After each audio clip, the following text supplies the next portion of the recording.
Hi, my name is Frank. It's Friday. Time to kick back, relax, talk music. Today I'm talking about upcoming rock releases I am looking forward to, and I'm telling you, there is a ton here. Looking at this list, this is all geriatric rockers. It's kind of funny. These are all artists who have been around for decades, which is not to say I don't dig new artists, because I do. It's just coincidentally this list is all established artists. And man, there's so many on here. There's so many cool releases coming up. It's insane.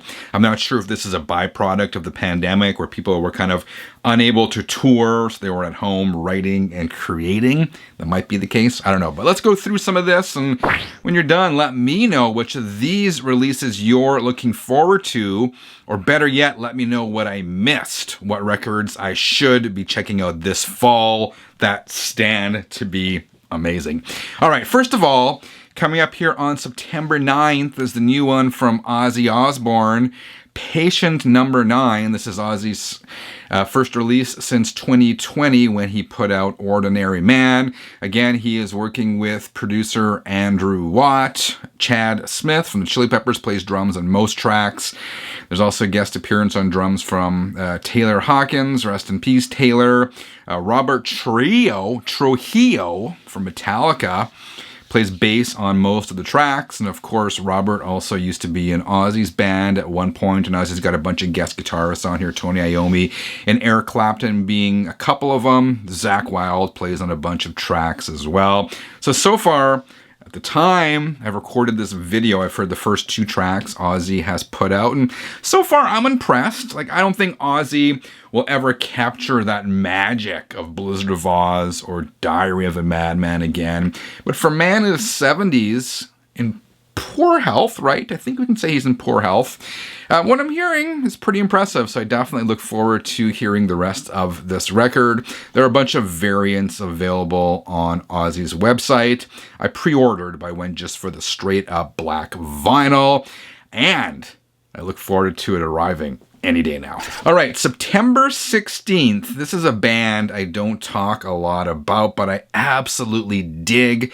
The band is called Clutch, and their new album is called Sunrise on Slaughter Beach. This is their 13th studio record, if I counted correctly. If you're not familiar with Clutch, I mean, how would you describe these guys? I guess they're just straight up rock, right? They're from the US, they're from Maryland.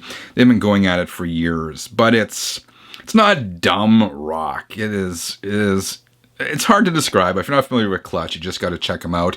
I was disappointed. I got to say, I was disappointed in their last studio album, The Book of Bad Decisions. I didn't hate it, but my expectations for Clutch are so high, and that album just didn't meet my expectations. I'm not sure. I don't know why. It just didn't resonate with me.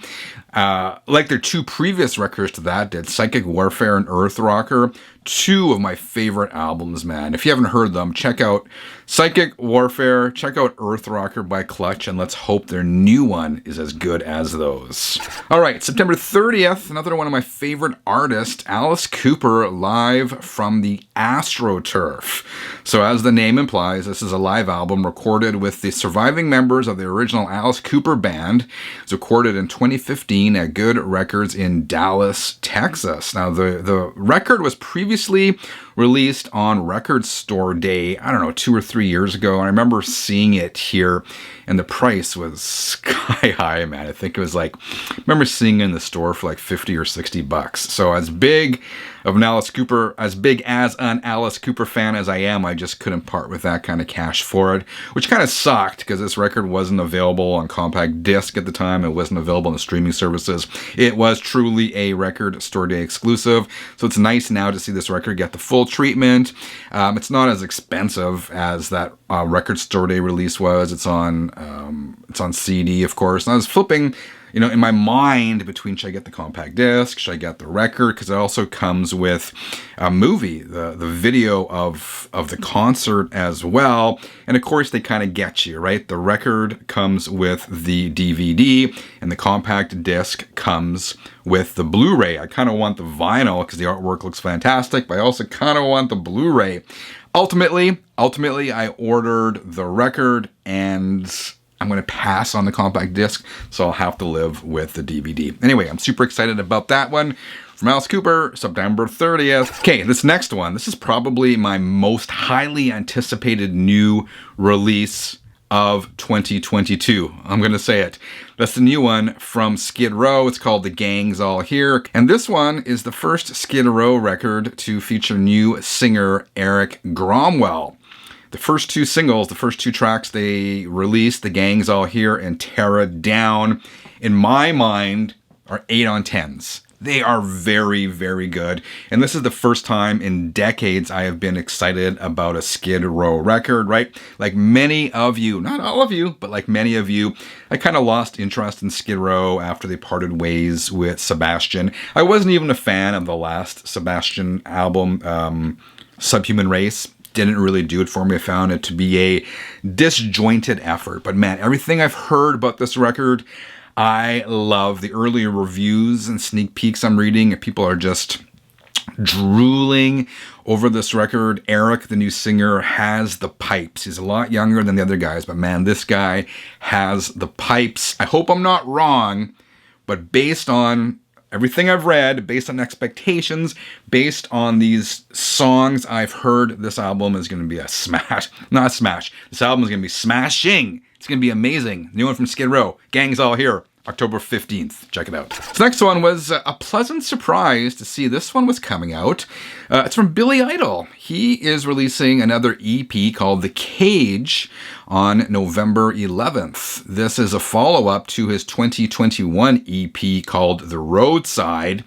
And if you haven't heard The Roadside, man, you have to check out that album. I love it. I think I named it my favorite album of 2021, despite the fact that it was an EP, despite the fact that it was only 4 tracks, despite the fact that it was generally a fairly mellow recording. It was just so good.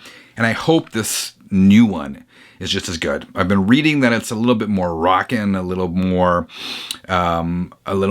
what's the word for it? A little more upbeat than the other record, which is more chill. Either way, my expectations are very high. Of course, Billy has teamed up with Steve Stevens again, as I said. Super excited about it. The new EP from Billy Idol, The Cage, coming out November 11th. This one was another surprise. On November 18th, Kiss, the band people either love or hate, will release the 40th anniversary reissue of Creatures of the Night. This album is a fan favorite.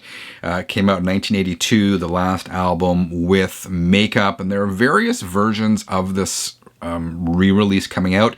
I would love to get the super deluxe version, but if you check out the price on Kiss Online, it's $300. That doesn't even include any vinyl. That's a bunch of CDs and a bunch of trinkets, and I don't care. I have no need for trinkets, bumper stickers, replica tickets, whatever. For me, it's all about the music, and that super deluxe one has a ton of stuff, man. It's got more studio outtakes, demos, alternative mixes, live tracks. But I'm not going to drop $300 for it. I am going to go for the 3 LP version. It includes the original record remastered, and it includes 16 studio rarities and live tracks. I'm pretty happy about that. The studio rarities, again, include some of those demos. There are no Vinnie Vincent demos on there. You shouldn't be surprised about that. But I'm going to go for the 3 LP set. I think that'll be pretty good. The rest of the stuff I'm going to listen to on the streaming services. For my purposes, that should be sufficient, because while I love all that bonus stuff and I love, hearing what the band was going through in the studio, that stuff I only listen to, a couple times, and then I'm good. So for me, the $300 Super Deluxe is not worth it, but the 3 LP set certainly is. One thing I wish I could get in that Super Deluxe set, there's also a 5.1 Blu-ray audio mix. I'd love to hear that, but unfortunately, again, it's not worth the $300, but I'm more than happy to get the 3 LP set, Creatures of the Night, 40th anniversary reissue, November 18th. Speaking of Kiss, on September 9th, going back here a little bit, they are also releasing the latest soundboard recording. This is 1977 with the original lineup live in Iowa. I think that's in Iowa, USA. I'm skipping that one, though. I'm just going to stream that one. That'll be fine for me. I bought one of the previous Off the Soundboard albums.